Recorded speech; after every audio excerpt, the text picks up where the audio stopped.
end, I think. Yeah, nice little weekend of cup action.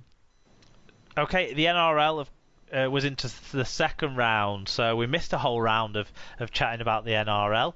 But this week it kicked off on Thursday, where it was the Eels 16, the Storm 12. Yeah. Did I watch that one? You possibly did. It was very wet, like most of these games were. Yes. Turns out the Storm can't play in the Storm without Cameron Smith. Warriors 16, Knights 20. Titans 28, Broncos 16. So little brother beats big brother, but most importantly for us, young Herbie Farnworth played for the Broncos, 119 metres for him. I think he was one of their more enterprising players in a... No, he did pretty well. I watched a bit of this Saturday morning, and he did pretty well, and definitely got himself involved in the game and put himself about. Yep. It finished the Bulldogs 0, the Panthers 28. Yep, they're missing our man, aren't they, the Bulldogs, and probably still suspended other things. But Luke Thompson not playing yet. Seagulls 12, Rabbitohs 26. Tom Burgess, the last Burgess standing, 109 metres for him in a nice win for the Rabbitohs over the lowly Sea Eagles. Yeah, Carsten. Next game. Sorry, Cowboys 18, Dragons 25, and Carsten said, "Here we go again. Can't wait for NRL 2022 to start." I'm gonna level with you. When I was putting the standings together, I was halfway through writing that the Dragons hadn't won any games, and then I thought, who the fuck lost to the Dragons?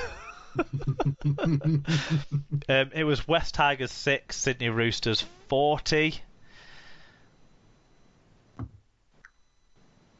And the Sharks 10, Raiders 12. And we had some involvement in the Canberra side. Williams with 1 try assist, Josh Hodgson 1 try assist, 41 tackles, and Elliot Whitehead and Ryan Sutton also played. Yeah, and I think, this was another game that was weather impacted, like the whole weekend was. And whilst we're touching on that, all our best goes out to anyone who's been affected by the flooding out there in New South Wales. We hope everyone that listens to the show is safe and well, and all your families are safe and well whilst that's going on, because it looks horrific out there. It feels like Australia's getting no luck when it comes to weather events these days. So all the best to everyone out there. But the Raiders did cling on, really. I think in the first half they were so dominant that they should have been... Well, they should have been 3 or 4 scores up based on the kind of pattern of the play, but they never really had those clear-cut opportunities, possibly contributed to because of the weather. And then the Sharks just got a little bit of a roll on when a couple of mistakes were made in the second half. And really, if it wasn't for Chad Townsend's kicking being very wayward, they would have won this one. He was 1 from 4, whereas George Williams 2 from 2. Good lad. There we go. So in terms of the standings for the NRL early stages, but 5 teams stay on 100% after 2 rounds. The Roosters, the Panthers, the Raiders, the Knights and the Eels. 6 sides have 1 win from 2. That's the Sharks, Warriors, Rabbitohs, Storm, Titans and Dragons. And 5 teams are winless. Broncos, Cowboys, Bulldogs, Wests still declining, and the Manly Warringah Sea Eagles are taking moral victories only at this stage. Yes, or just looking to just turn the table upside down, maybe. Carsten was geo-blocked from the Challenge Cup games on the BBC, so he got in touch about the French games. So he told us about Carcassonne versus Palau, which was 46-16. And Carsten said, Palau with a good first half, even with only 12 men, and a close lead at 10-12. But Carcassonne started the second half on fire and blew them off the park. Yeah, Palau have got some discipline issues to deal with there. Lemieux versus Avignon. This was close. It finished 16-20. So Avignon taking the spoils. And Carsten said Avignon with a strong finish. With a strong first half and a clear 19-0 lead at half-time. Well, they moved forward back in the second half, but too many errors in the red zone let them run out of breath before the finish line. And finally, Toulouse versus Lesognan. It was 40 points to 12 to the visiting Lesers, and Carlston said a good game by both sides for around 30 minutes, then Toulouse got lost somewhere, not in the Super League, and FCL won the game quite easy. Yeah, I watched parts of the first half of this one, but the stream wasn't the smoothest, unfortunately, so I kind of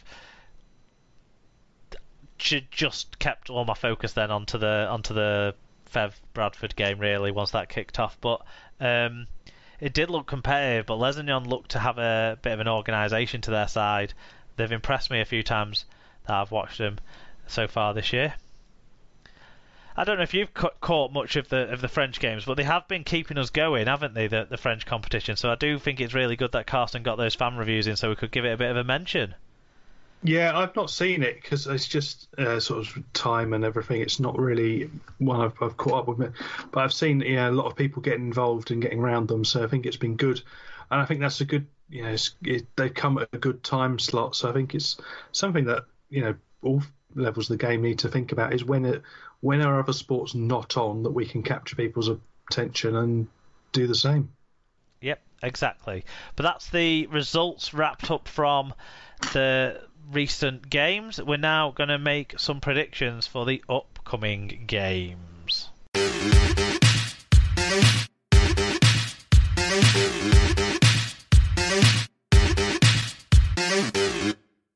So this week, Tim, round 1 of Super League is this week. It feels like we've been waiting ages. I'm very excited. Good. So it starts on Friday night at 6 o'clock. St Helens against Salford. I'm not excited about this because I think Saints are going to win. I think Saints are going to do a number quite comfortably on this one. So I'm going to say Saints by 16 points. Oh, I've got Saints by 16 as well. I just sort of think... I mean, Marshall's been working on the defence with Salford. I think they do need to work on their team defence because, as I said last week, they've lost some of their main defensive forces. But if anyone's going to be able to unlock Saints' team defence, Salford's team defence, it's going to be a Saints side that would have been working to the very similar defensive structures last year, I think. And Saints have got the talent and the gameplay to do that. So I think they're going to have a handsome win. Fair enough. Friday 8:15. It is the bus stop derby. It's Lee against Wigan. I'm a bit worried, Tim.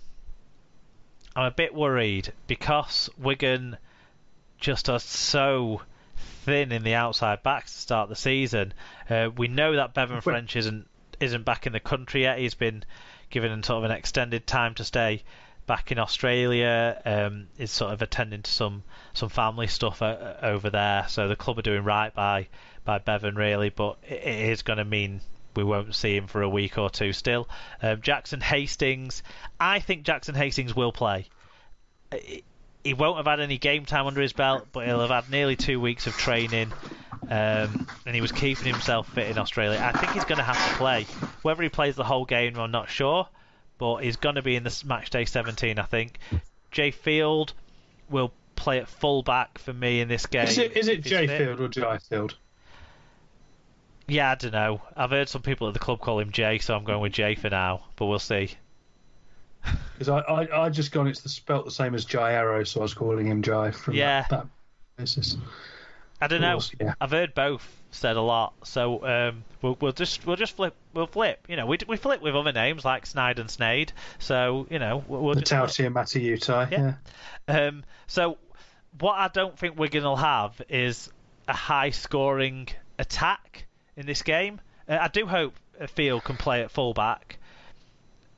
Might have to defend in the line, but attack from full-back is my sort of feeling on it potentially. But Hardacre is not the same player as a full-back as he was in his cast days. Anyone who watched the Salford friendly will realise that is not potent there. Centre is his best position right now, I feel. Interesting to see him come out in the press this week or last week saying how much he loved fullback and how much he missed it and all this stuff. He's clearly trying to sow the seed around that he thinks he's still a fullback. I'm not sure he does still think his best position's fullback, but we'll see. But anyway, Wigan are going to have to play some young players. Lee will be up for this, massively up for this. It couldn't be a better game for them to start, and with the likes of French, Gildart, Marshall and Manfredi not in that Wigan side, that's a fuck ton of points that Wigan don't have. So I think it's going to be close, but I'm going to back Wigan to win, Wigan by 4. I think Wigan will just have the superior fitness and cohesion. I think overall they'll be slightly better. I'm going to say Wigan by 6. Fair dues. Into Saturday's doubleheader then, and Leeds are away against Wakefield, but at Leeds. Big news for Wakefield is Mason Leno's going to be fit. So good job he's not been floored by an injury. It's really important, though, I think, for Wakefield, because they absolutely need their best 17 on the pitch every week. Leeds won't have their best 17 on the pitch, but will win just, I think. Leeds by 8. Yeah, I think Leeds. Leeds by 8. I think is probably about right. I think even with injuries, they'll still have a bit more than Wakefield. Okay, see the effect of the away dressing room on them, though. And the second game on Saturday, 5:15 p.m. kickoff. Of course, these games are all on Sky Sports. It's Catalans versus your Hull Kingston Rovers. What do you expect, Tim? I mean, who knows with this? Well, this could be. I think this is a decent chance for Rovers. Actually, they've got. Don't seem to have. I haven't seen reports of too many injuries coming out, and Catalan, you never quite know, especially early on in the season. So I think it's as good a chance as they'll get to pick up a win. So I'm going to back them by 6 points. Fair enough. I think Catalans look to have had a pretty decent pre-season preparation. They look pretty much that they're going to be putting their best team out on the field. I think the start of the season's where Catalan's going to go well, and then it's whether they can cling on to that form for the second half of the season that will decide ultimately what kind of season they have. I think Catalans will win this one. Catalans by 14. Okie doke. And then moving into Sunday, lunchtime kickoff, 12:30, Hull FC against Huddersfield. Battle of the who cares. Well, Huddersfield have got some extra motivation for this, haven't they, after our preview show? with Hull FC fan Sarah calling out her hatred for the Giants, a newfound hatred for the Giants. This is, to me, you might say who cares, but to me this is probably the most coin-tossy game of the weekend, and I didn't know which way to go. I'm going to let you give the pick first. I think probably Huddersfield on balance, just because they're slightly above quality, but you just don't. There's so many. There's about 8 question marks each, isn't there? It's both had a change of coach. It's a nice storyline. You can see the Sky preview piece now, or certainly the Super League show version of having the 2 coaches in contrast.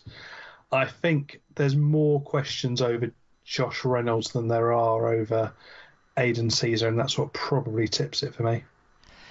Yeah, I think Huddersfield have probably got the edge.